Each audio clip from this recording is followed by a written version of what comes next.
ರೇವಣ್ಣ ಕುಟುಂಬದಲ್ಲಿ pen drive ಬಿರುಗಾಳಿ ಎದ್ದು ಬಿಟ್ಟಿದೆ. ಈಗ ಭವಾನಿ ರೇವಣ್ಣ ಮನೆಯಲ್ಲಿ ಸೂತಕದ ಛಾಯೆ ಆವರಿಸಿದೆ. ಮನೆಯಲ್ಲಿ ಒಬ್ಬಂಟಿಯಾಗಿದ್ದಾರೆ ಭವಾನಿ ರೇವಣ್ಣ ಅವರು. ಮಗ ಪ್ರಜ್ವಲ್ ರೇವಣ್ಣ ಫಾರಿನ್ಗೆ ಪರಾರಿಯಾಗಿದ್ದಾನೆ.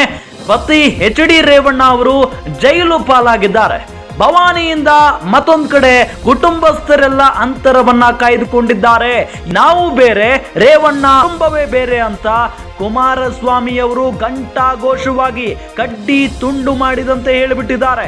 ಇತ್ತ ಭವಾನಿ ಮೇಲೆ ದೇವೇಗೌಡರು ಫುಲ್ ಗರಂ ಆಗಿದ್ದಾರೆ. ಇದೆಲ್ಲ ಬೆಳವಣಿಗೆಗಳಿಂದ ಭವಾನಿ ಅವರು ಮನನೊಂದಿದ್ದಾರೆ. ಕಷ್ಟ ಕಾಲದಲ್ಲಿ ನಡು ನೀರಲ್ಲಿ ಕೈ ಬಿಟ್ಬಿಟ್ರಲ್ಲ ಅನ್ನೋ ಭಾವನೆ. ಯಾರನ್ನು ಭೇಟಿಯಾಗಲು ಭವಾನಿ ರೇವಣ್ಣ ಒಪ್ತಾ ಇಲ್ಲ. ಮನೆಯಿಂದ ಹೊರ ಬರೋದಕ್ಕೂ ಭವಾನಿ ರೇವಣ್ಣ ಇಷ್ಟಪಡ್ತಾ ಇಲ್ಲ.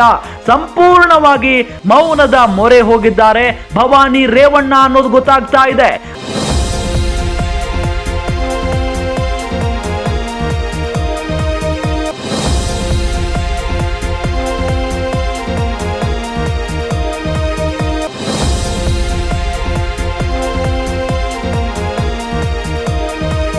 ರೇವಣ್ಣ ಕುಟುಂಬದಲ್ಲಿ ಪೆನ್ ಡ್ರೈವ್ ಬಿರುಗಾಳಿ ಎದ್ದು ಬಿಟ್ಟಿದೆ. ಈಗ ಭವಾನಿ ರೇವಣ್ಣ ಮನೆಯಲ್ಲಿ ಸೂತಕದ ಛಾಯೆ ಆವರಿಸಿದೆ.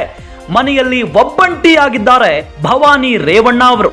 ಮಗ ಪ್ರಜ್ವಲ್ ರೇವಣ್ಣ ಫಾರಿನ್ಗೆ ಪರಾರಿಯಾಗಿದ್ದಾನೆ.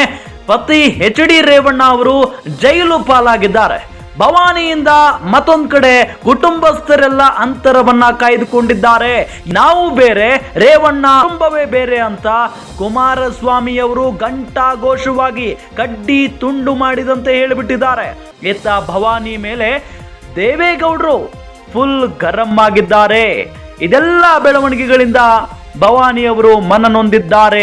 ಕಷ್ಟ ಕಾಲದಲ್ಲಿ ನಡು ನೀರಲ್ಲಿ ಕೈ ಬಿಟ್ಬಿಟ್ರಲ್ಲ ಅನ್ನೋ ಭಾವನೆ.